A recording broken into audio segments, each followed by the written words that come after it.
Ya estamos de regreso aquí con ustedes en su cafecito dominical. Estamos hablando sobre los derechos humanos en Guatemala, que realmente la institución de la Procuraduría de los Derechos Humanos se ha convertido a través de los años en un ente que debe velar y que vela por los derechos fundamentales de los seres humanos. Estamos platicando con el doctor Sergio Morales, procurador de los derechos humanos saliente. Doctor, ¿por qué participar en una tercera reelección? ¿Cuál era el objetivo suyo participar por tercera vez? Bueno, yo estoy consciente que hicimos un buen trabajo y que el tema es un tema de especialización y muy apasionante.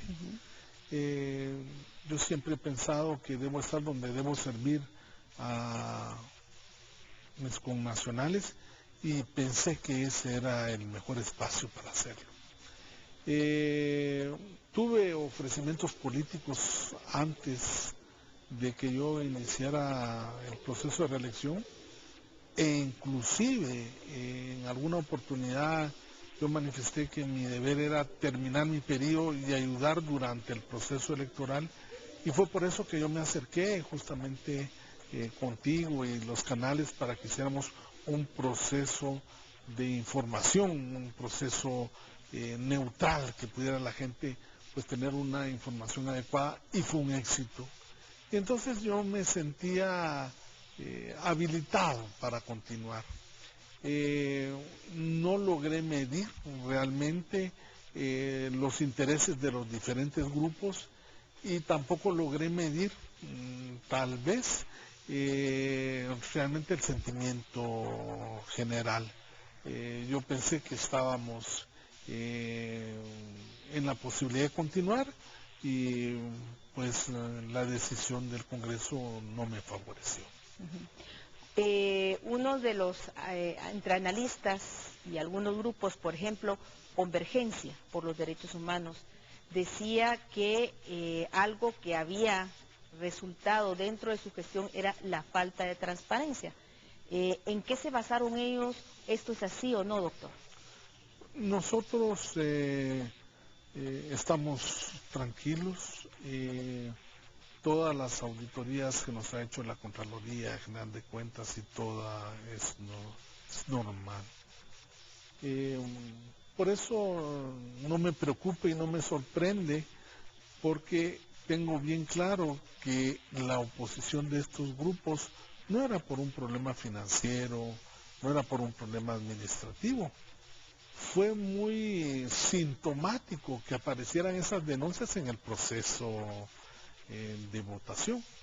Yo creo que Convergencia de los Derechos Humanos es un grupo político que marca sus intereses y que lucha por ellos con legitimidad, pero no es un grupo que realmente evalúe las circunstancias reales, sino que se maneja de acuerdo a sus intereses.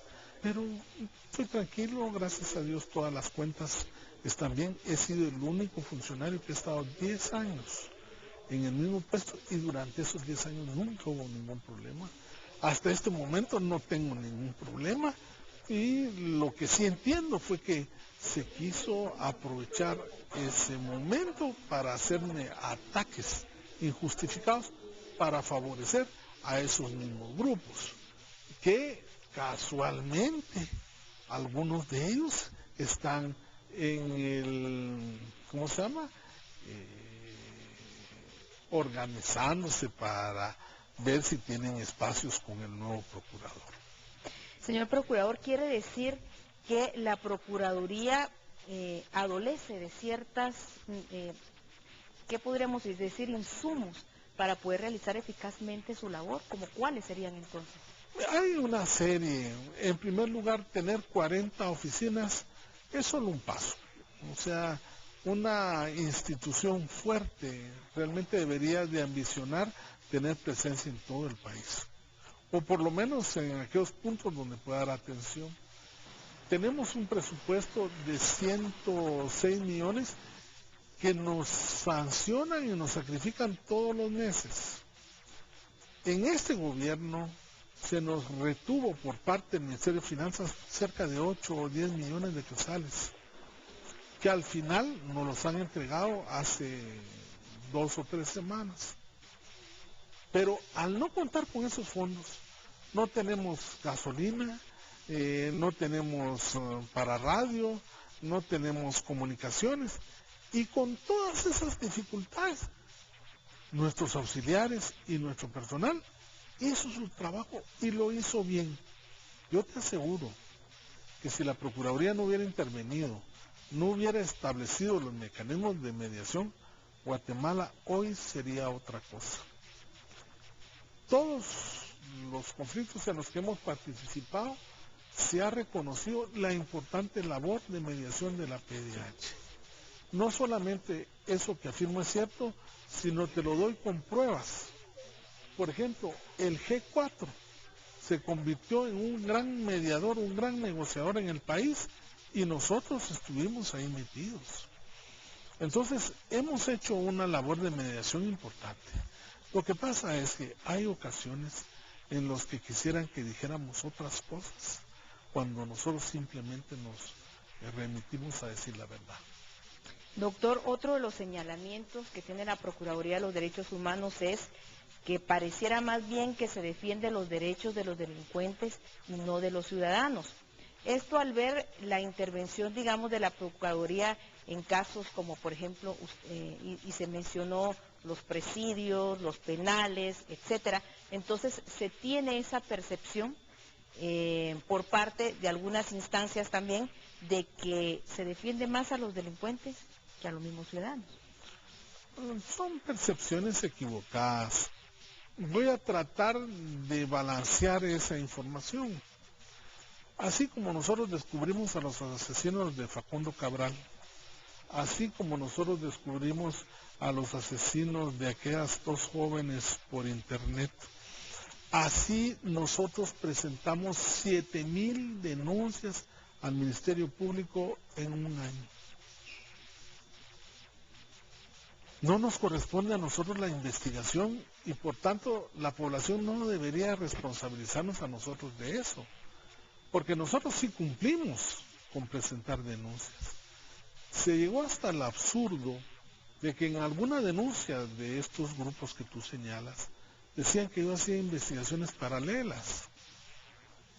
Después no solamente se demostró porque se judicializó ese tema y los tribunales nos dieron la razón, sino que después se les dijo a ellos que ellos eran los de las investigaciones paralelas y todavía no han desvirtuado esa acusación.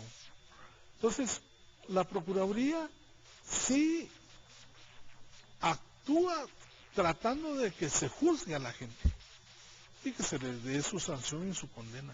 Es más, el mismo Acuerdo de Seguridad y Justicia fue una creación conjunta de la Procuraduría de las iglesias y que te plantea cómo combatir el delito.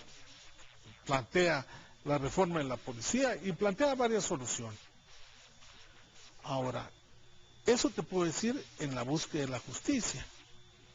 Y en el tema de quienes están detenidos, el gran problema que hay es que la gente está desesperada y con razón. El nivel de impunidad en el país es del 97%. Entonces lo que la gente señala es que no se castiga a los responsables, pero esa es la responsabilidad del MP y de los jueces, quienes son los que tienen que castigar a las personas que detienen. Lo único que nosotros pedimos es, bueno, si se les castiga o mientras se les castiga, no se les torture, que se les dé comida y que se les dé un lugar decente donde estar. Y la razón es que si no hay rehabilitación, Guatemala no tiene futuro.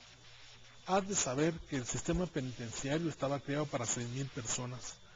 En este momento hay 13,000 reos y se estima que si se mejora un 0.5% en la lucha contra la impunidad, Guatemala, la población carcelaria va a llegar a 20,000 o 25,000 con una capacidad de 6,000. Se van a fugar, van a haber motines, van a haber más extorsiones. Se va a complicar el panorama del sistema penitenciario. Entonces yo pienso que ser responsable en el sentido de llamar a que se castigue a quienes se tiene que castigar Porque el tema también cierto es que en las cárceles están los pobres. Y por eso aquello que dicen que en Guatemala la justicia tiene cara de serpiente es cierto, porque solo saben morder a los descalzos. Pero los verdaderos delincuentes